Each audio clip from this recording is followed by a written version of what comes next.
I started, I had two brothers, and you know, my mother and father, we grew up in a house, we had a lawn, we had a nice kind of suburban existence, and I just didn't really feel like I fit in there, even at a young age. So I was very shy. It was very difficult for me even to walk up to family. You know, like most kids can walk up. The other day I was in Decatur and just looking, I saw a group of kids and I saw one with a backpack walked all across the lawn and just walked up and just started speaking to his colleagues. But that was difficult for me at that time period and that age. The town I grew up in was mainly Italian and Irish. My mother came from Louisiana, from a small town called New Roads, Louisiana. So when everyone else was bringing peanut butter and jelly to school, I was bringing gumbo. And, you know, it's not hard to find me in this picture. And if you have trouble, you're at. No. So I went to a Catholic school because most people in Louisiana tend to be Catholic. And my mother grew up Catholic, and so she put us in a Catholic school. My next door neighbor was a graffiti artist. So that was some of my education in art. I used to look at my brother's comics, copy the comic books, and even at that early age, what happens is you learn scale, because you're looking at a comic and in your mind you're processing the scale onto an image that you're drawing. It's one of the most basic things that an artist can learn, to be able to look across the room and draw something to proportion, or either draw something life-size. But a graffiti artist works with shapes and line. When you go into art school, one of the first things they're going to teach you, they're going to say there are no lines in nature. You're working with tones, two tones hitting each other. You don't want your background to slam up against the side of the figure. So you almost have a different processing of interpretation of what you're seeing. A graffiti artist, a tattoo artist, graphic designer works with line. And that's what you can see here. His name was OZ. It's funny now because he's an ordained minister, but when I knew him as OZ, you know, and he would teach graffiti. And I'd go over to his house and he would show me something and then I would practice it. And if you look within the drawing, you can even see like figures that he drew. And then I practiced all the way over there. At this time, I must have been about maybe 6 or 7 years old. I used to just go over there. He was older. But I got into tone. I got away from line work, and I worked with the materials I had. I didn't have a lot of paints and everything, so I started working with ballpoint pen and paper. And again, I look at what I was a photograph in Life magazine, and I draw. So I moved from comic books to Life magazine. Then I got into color. Around 8 years old, I kept going to the art store. I went to the art store so much that when I was about 16, they just hired me.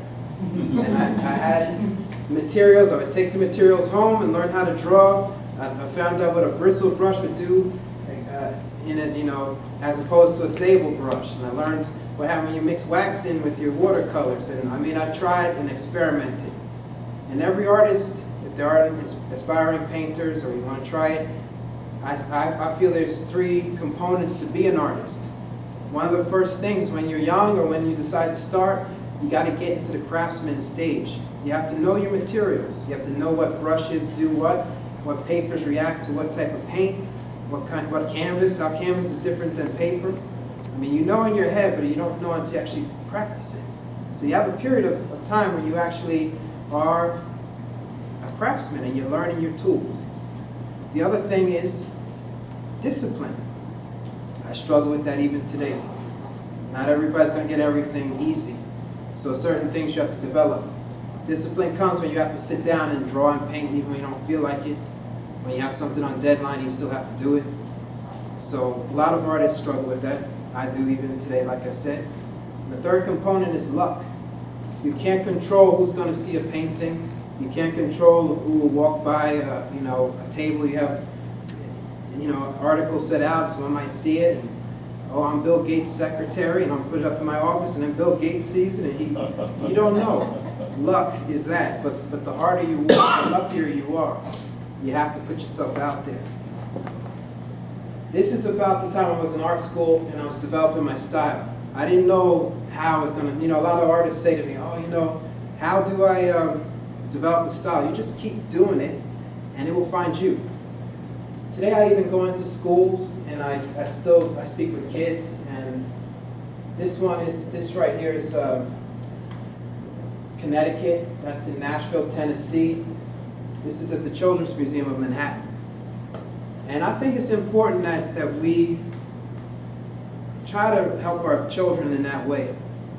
That's why I started a store in North DeKalb Mall in Decatur, Georgia. I have a very solid career as a children's book illustrator, but it's not the same when you're teaching and you see a young person excited that they made their own journal, or sitting there thinking, I'm going to make them an artist. One of the first things I tell young students is that no art school makes you an artist. You actually have to get to that stage of craftsmanship and keep practicing. And then before you know it, it becomes easier for you, This is, for most good part, before I started the store, it's how I lived my life like a monk. I'd have a hood and I'd be painting at night. No one would be ringing the phone, and I would actually visit friends. And I'm talking about visits to Amsterdam, to Stockholm, to Senegal. And everywhere I went, Uncle Greg came and became the babysitter. I came to visit friends, and oh, good, you're here. And I'm watching Dutch children, I'm watching African children. But it's fun, but I always do it. I give them a little pad, and they start drawing and painting, because kids are natural artists. And we grow out of that. When you start to grow up, it's like you get fearful of, oh, that doesn't look right, or I'm not that good, and all that stuff gets in your head. And the secret that people don't realize is that every artist has it. Even rooms of colleagues that I've spoken to, and I said that statement, they all shook their head. And I'm talking about people who won Caldecots and have published 50 books, and everybody gets the feeling that maybe one day you're going to wake up and you can't do it anymore, or maybe your work's going to be irrelevant. What you painted in the 80s looks too 80s, and now it's the millennium, and there's always that feeling. But it doesn't matter. It's like you have to be true to yourself as an artist. That's why I like putting paper out for kids, because kids just naturally start to get at it and they draw. And the reason why I'm bringing this up and why I'm saying I started the store is because I kind of, with a solid career as a children's book illustrator, looked around and saw that things are imbalanced. And I saw that that we need to try and help, I feel, or I do, you try and help the younger generation. We all do. But I was thinking of what can I do? And I know art. I've been studying art since I was 6 years old. I'm in my 40s now, so it's like it's time to teach. And there's no one answer. Not every kid likes to draw, but not every kid likes to play sports. And not every kid's going to go and love church. So you have to find these different ideals and things we can do to try to reach them. And for me, it's always been art, because it's, I can tell you a child will remember a book a lot better if he has to draw it than if he writes about it. So have them illustrate their book reports, because you have to read and you have to get details and adjectives. And if it's a man with a black hat, you don't paint a man with a red hat. And it's really developing their minds to be able to really comprehend what they're reading. And at an early age, the younger you are when you start that sort of thing, your mind is developing, and it can become very powerful. Because people that start languages at an early age don't have accents. I mean, your mind is amazing, and you have to take advantage of it before you get older and you forget when you went in the room what you went in there for and that kind of stuff. Try and develop what you have. I've always been somewhat unorthodox in how I went about my career and my art. I started out, that's me, people always say that's me. I used to paint in nightclubs. That's how I got into children's books. There was a party called Giant Step. All kinds of people would be there, people would be dancing and things like that. I'd put my paints on the stage, and I would just start painting. And people would just sit there and watch me. Now remember, I was a very shy person, and even up in that point, I was still a bit shy. So it was good for me to develop as a person. An artist has to develop that part of himself too. If you want to be able to sell your work, you have to be able to talk about it and feel comfortable with that. You know, there's artists that have art openings and go in the corner and smoke a cigarette, or go outside and smoke a cigarette, or hang out, and it's really good to be able to talk to people about the work you do. And that particular experience, this is in Stockholm, Sweden. I've done the same thing in Amsterdam. I've done it in Malaysia. Lots of different countries. I've actually done live paintings while people have had parties, or so it's actually been a very good life in a sense. I can keep balance. I do what I have a passion to do, but like they say, the saying is, you have a job doesn't have you. I really love that I could travel and have the balance of experience in different stories and different cultures, and also still be productive as an artist and a children's book illustrator. This little girl lives in Stockholm.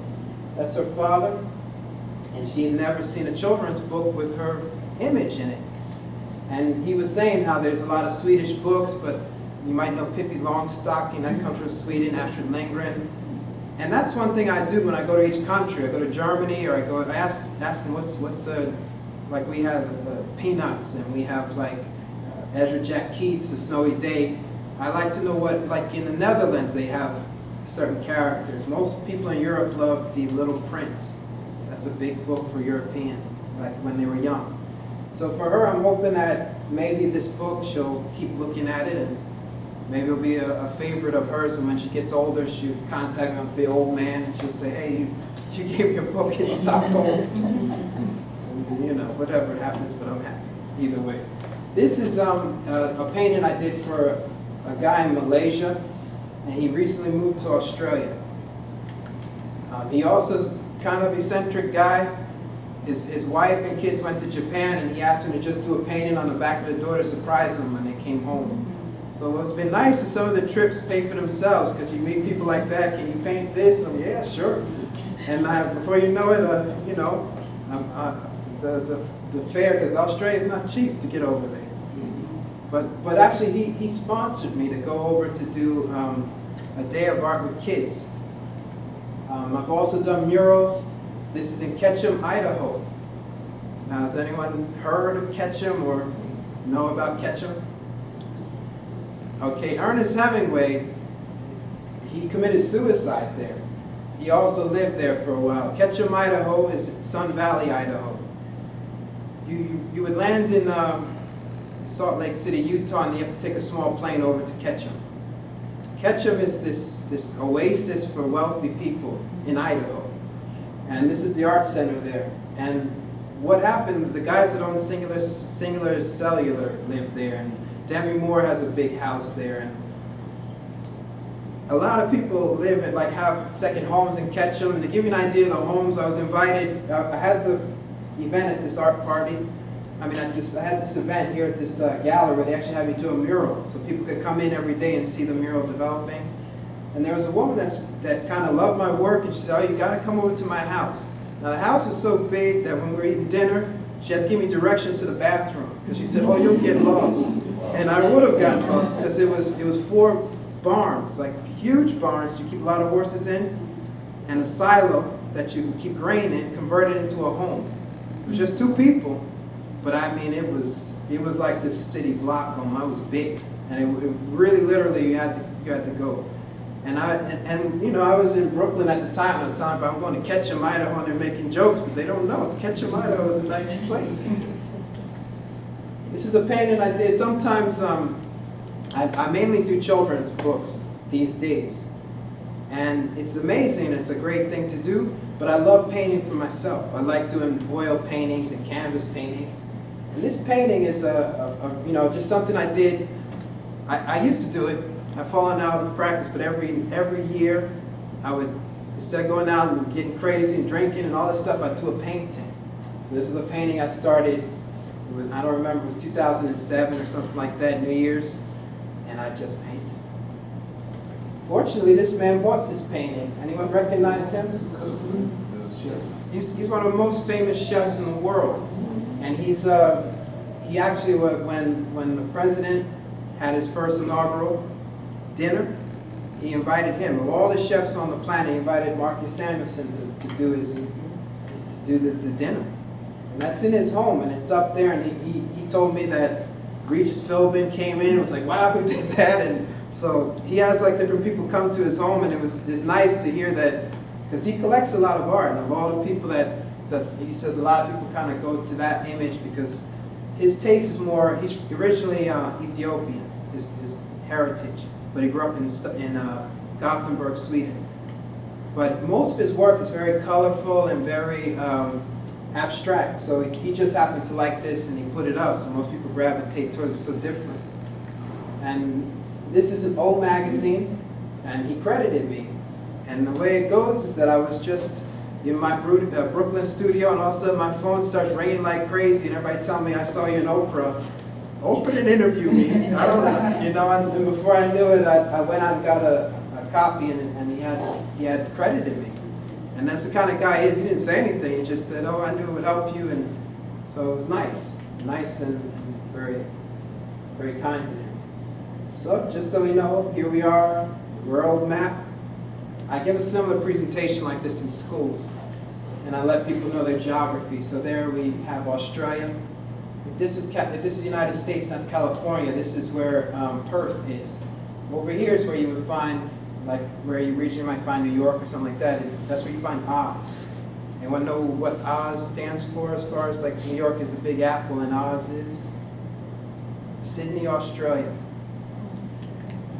The same guy that the painting I told you about that he had me paint on back of the doors and things like that, he had a party on an island, and he invited people from England, from India, from Greece, Malaysia, China, Japan, Sweden. I mean, it was like UN. This is something I'll never forget, because what he did was he rented a whole island, and maybe you didn't know you could rent an island, but he rented an island and flew in food, because it was just 1 week. He had a day of art.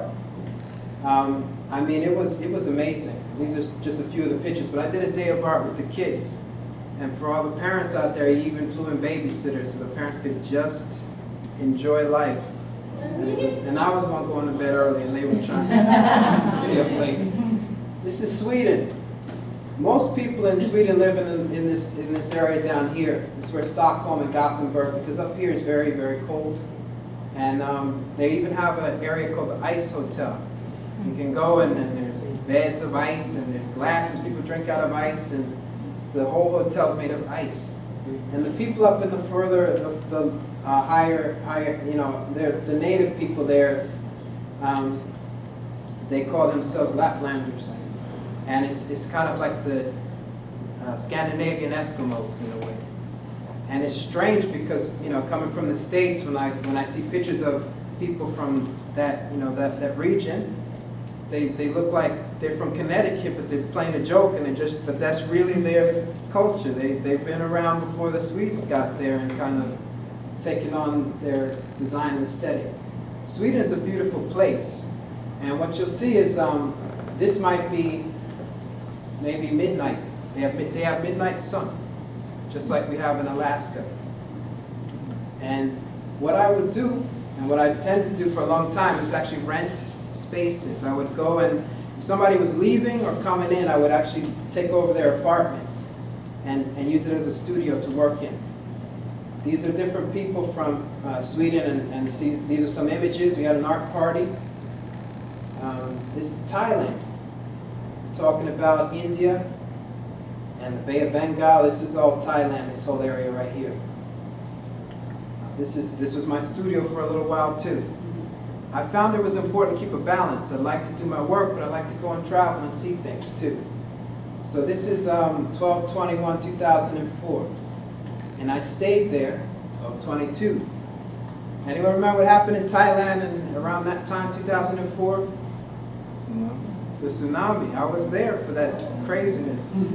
And but I'm going to show you a photo. I think I have the photo here. This is my landscape. If you ever want to just relax, it's an amazing place to go. And if you're a shopper, don't fill your suitcase. Everything in this room can be bought in Thailand. And I mean, you don't even have, you could go like this. They can make you a suit. They can make you shoes.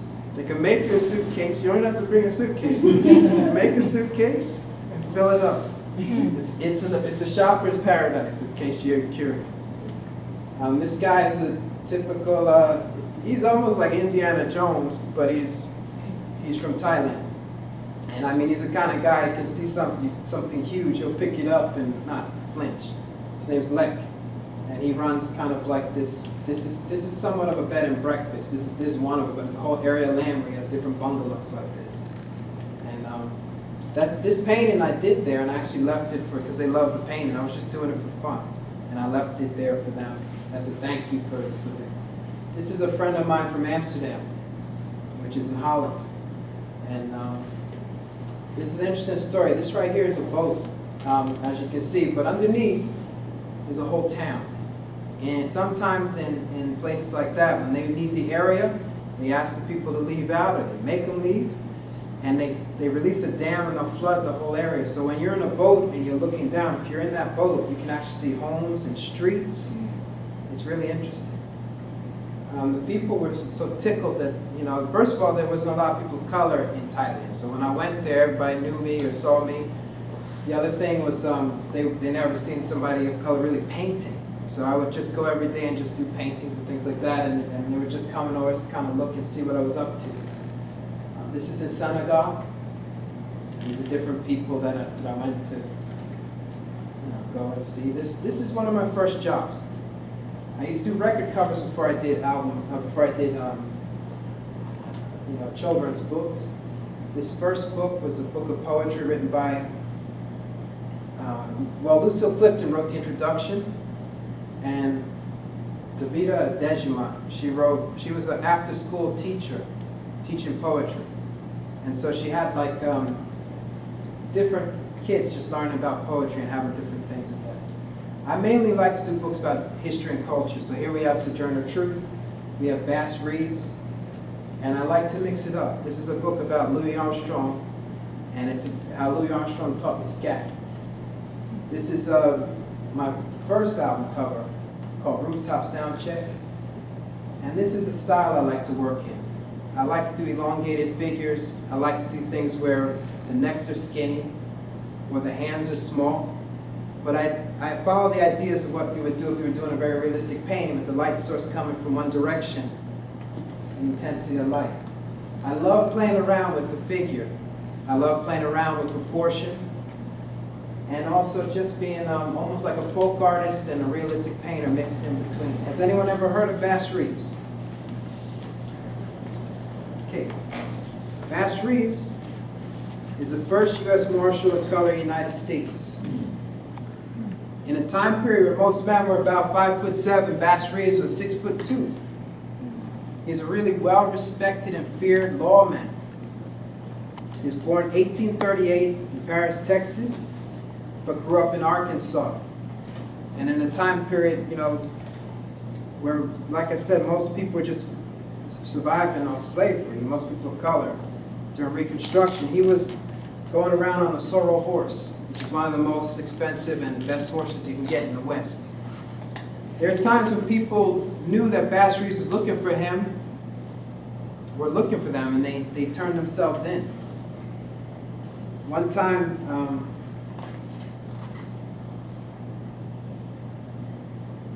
there were a group of men getting ready to lynch a person, and he walked into these crowds of hundreds of people on his horse, and before they lynched the man, cut the rope off, put him on the back of the horse, and just walked off with the people stunned. So he's the kind of person that especially young people should know about. They should know because a lot of stuff is just hidden. And a lot of the history, like when I speak to younger people and I say, oh, you should maybe read this book, and they go, yeah, I know about that stuff already. These stories are unique. And I think that's why this book did so well. It won the Coretta Scott King Award last year. And it's a book that you normally won't have, a children's book that has a glossary of words, a bibliography. It has a lot going for it. And when you start to get into the book and really read the story, and especially in my store when I talk about this book, people, they need to make a movie about him. And they did. And guess who played Bass Reeves? Anybody? Who do you think could play this man? Who? Denzel. Who? Will Smith. Samuel Jackson. When was the movie made? The movie was made 1968. Yeah, that's why I said. Oh, now you go. Guess who played Master Reeves? There you go.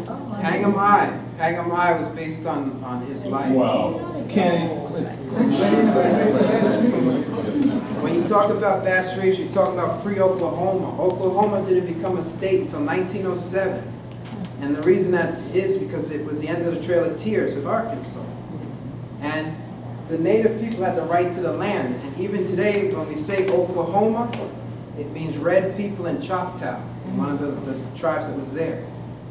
The state was designated to be a slave state, freed slave state at one point. They actually wrote the president for that at the time. But they decided to make it the end of the, end of the Trail of Tears. And even when we say Sooners, it's linked to the people who kept moving in sooner than they were supposed to. Also the people that, when they had land runs, they would shoot a gun and people would just run and put a stake in the ground, and that's how you get the names. Like you always say, well, who's Lawrence, Lawrenceville, and all these names came from people who just decided to make, their name might have been Lawrence, and so that's how Oklahoma has towns like that. And the land runs were the same. If somebody ran off before they were sooner than the gunshot, they call them Sooners too. So let's talk about, that's a shocking idea that they would take this man's story and not even credit him or anything. And a lot of people tend to get their information through media. Yeah. So that's especially true for young people too, not only adults. But I want to talk to you a little bit about what it's like to be an illustrator and how I find it to be important. What's the importance of it? If you look, I'd like to ask you, what do you see when you see this image? Like, if you had to describe it as let's say it was a greeting card and you had to have one word to describe what you see, what would you write? Wish you were here. Smiles. Smiles. Joy. Joy. What about the people? What do you think they're about? Or who are they? Or what? Senior prom.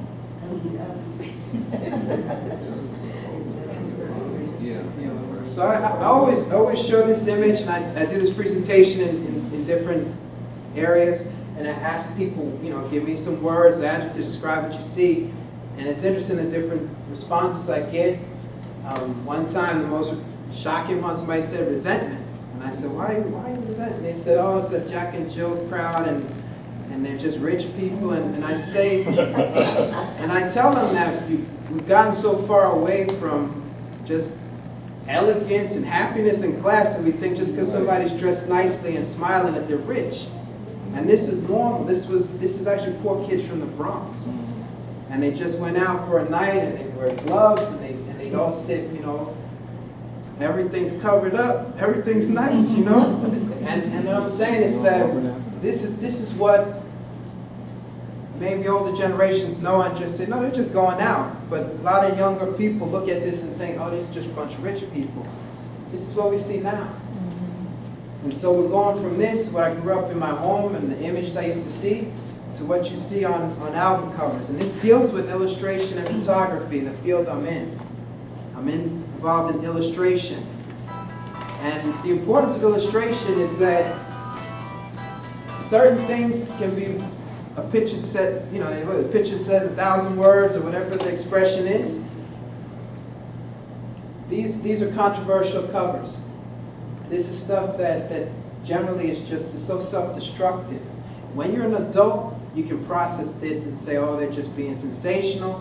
But young people can't. They can't. When they grow up with this and they see this enough, it affects them. Now I'm going to take you back to the 1920s. 1930s, 1940s, 1950s, and 60s. And what's missing? What do you see that's different than in this advertisement that's perfectly normal? Pro-black people. You don't see Asian, you don't see anybody. You just see only one specific ethnic group. And that was normal for a long time period. And I don't think people really thought about it. It's just the way it was.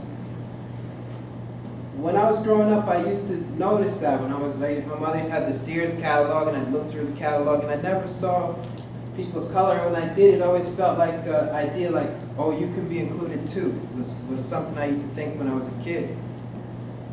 And so a lot of advertisement has people of color usually in the background, or they're very far off to the, they're not even engaging the people, they're not even looking at the, when you do a painting, having somebody look at you in the painting connects you to the imagery. Like if I'm doing a portrait and I'm doing a book cover, if I have someone looking off to the side, it's a different image than when somebody's looking at you and engaging you. It's something you just pick up in design and in art school.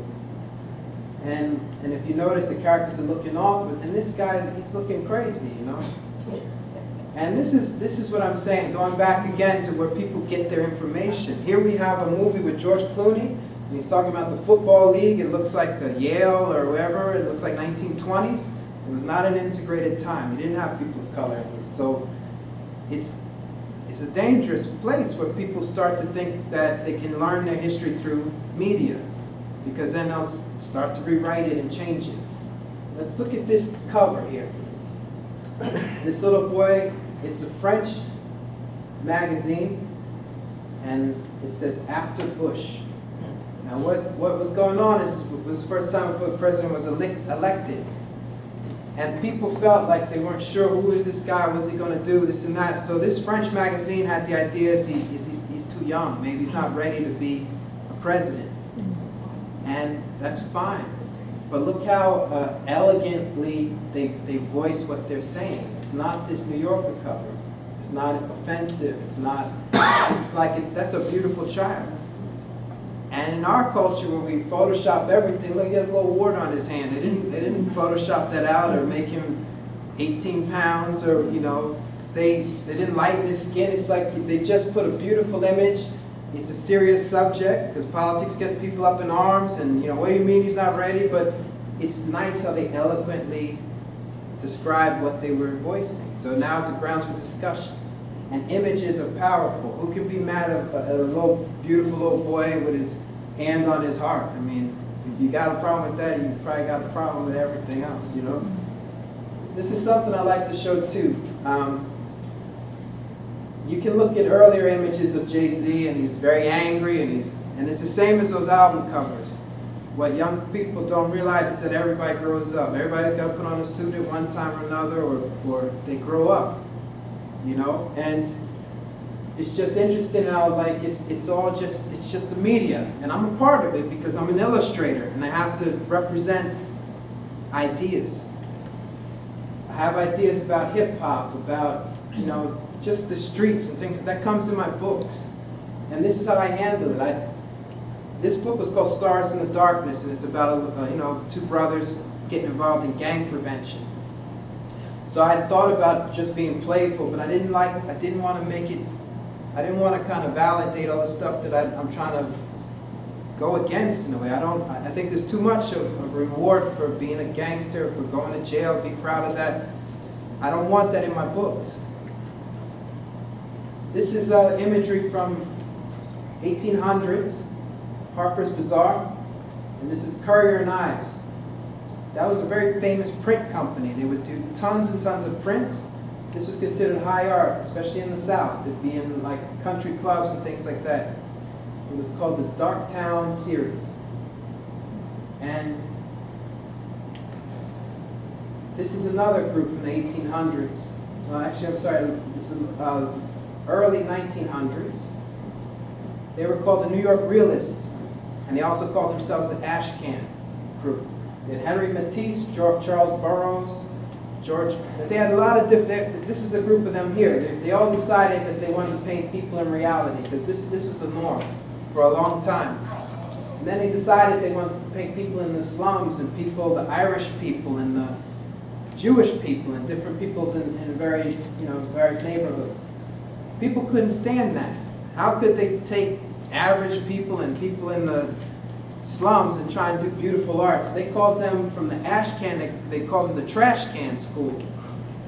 Because people don't like change. They don't like the idea of, if this is what we look at visually, to try to change that, it's gonna, it was almost an insult to the time period, to the people. So here we have Harper's Bazaar again. and they would do etchings about different events that went on. This was about lynching. It's a woman named Amy Spain. She was actually a young girl, and she got lynched it was in Darlington, which is in North Carolina. When I deal with this, in the subject matter of Bass Reeves, I have to think about lynching, and I'm painting for young kids. So I didn't want to really make it so offensive or difficult to look at. And I figured I would do something like almost like a rope flapping in the wind with a crowd of people. I wanted to make the people almost seem beautiful. Just a pattern. And that's what an illustrator has to do sometimes when you're dealing with kids' books. You have to take something that's harsh, which is history, and make it beautiful. Is that beautiful? Yick. It's a beautiful creature when I look at it. And that is a mosquito, but it's one of the components of the Haitian Revolution. So many people, a lot of the French soldiers died from this mosquito biting them. And there was a book I've done called Open the Door to Liberty with Anne Rockwell, and it's about the Haitian Revolution. It was the only time in history where slaves actually revolted and formed a country. That's a major, major piece of history. It should be in every school curriculum. Because even today, if you go in and you watch TV, there's Spartacus. They made a whole series of Spartacus, and he went up against the Romans, but the Romans put that down, and there was no country built after that. The other side of it is Haiti actually lost so much money afterwards because they made them pay reparations, and the equivalent of $1 billion today. And that's why Haiti, you go, the trees are all chopped down, and it's a time when people needed wood, and this is the crazy thing. Haiti wasn't even recognized as a country until Lincoln. So we're talking about events in the time of Washington. In all those years, Lincoln said, okay, you're a country. But they were so broke, and they suffered a lot. So it's an interesting book, and it's something that should be in the curriculum. It's an amazing story. So Illustrator takes something disgusting and ugly and hard and harsh, and you try to make it beautiful. I'm going to contact Tiffany and let them do a brooch and make money, some real money. But I mean, when I look at that, I see the pattern, and I see the actual shape of the mosquito. And I mean, there's things about this that makes it look disgusting, but turn it around and visualize it in your head and make it graphic, and you can turn it into something beautiful. This is also something I always find interesting. I knew when I was growing up, I heard of Africa, I knew, and then after a certain point, it clicks in your mind, it's not a country, it's a continent. But look how many countries, look how large it is. And most people don't know the geography of it. They couldn't even tell you even basic geography. So it's good to know, think about these things.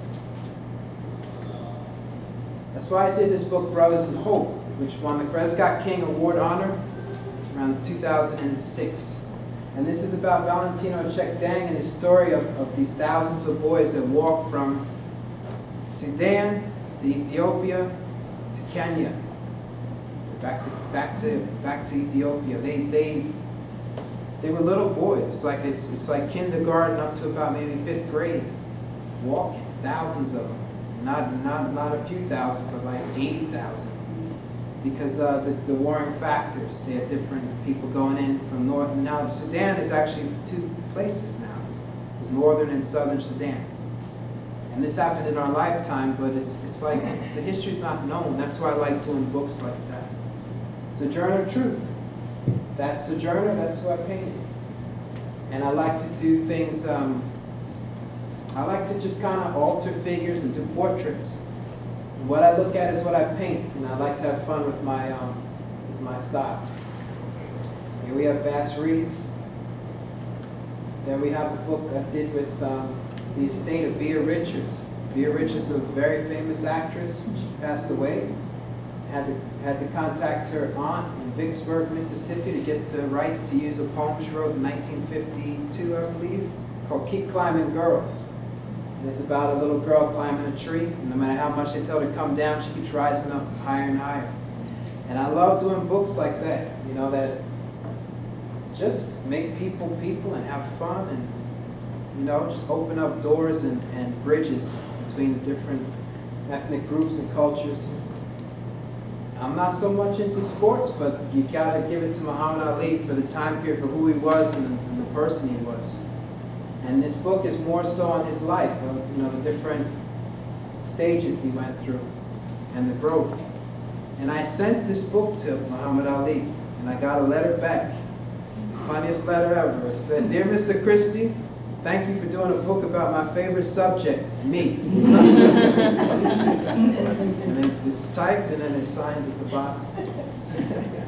And this is Toussaint. This is an etching that I had to work from. And this is basically, we have George Washington, Haiti has Toussaint Louverture. And this is behind the scenes to give you an idea about,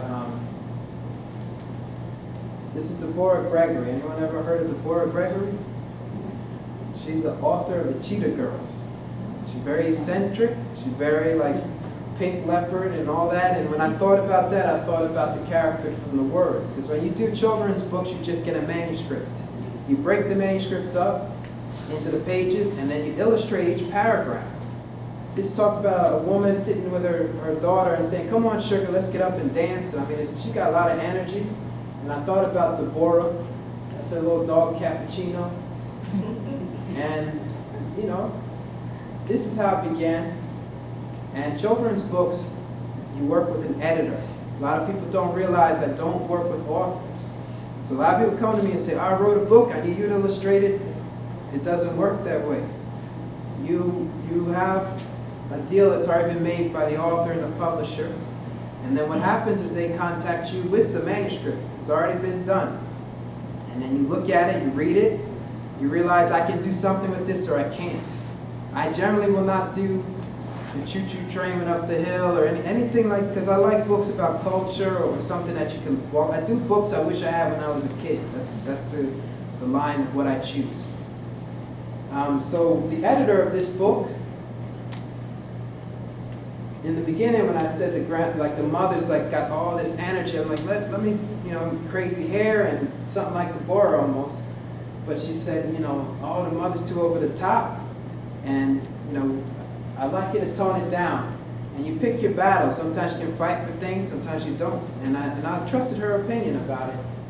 Then I gave her this sketch, and she said, "Oh, you know, these are American people. No one sits around in America with drinking tea with bows in their hair." So I said, all right, that's a valid point. And I moved to finally this image. And I always like to promote books and reading and literacy, so she's still reading. I took the bow, I scaled it down, and I took the radio out and put it over here for design. So it kind of flows. And this is also, like I started off with the images of what you see now. This is what I'm saying with the mindset. This is what I turned in when the book was done. And my editor right away, she said, "You know, I love the book, but," she said, "what's up with the little white girl in the all black neighborhood?" And I said, "Well, what's wrong with that?" I said, "You know, this is a push for me.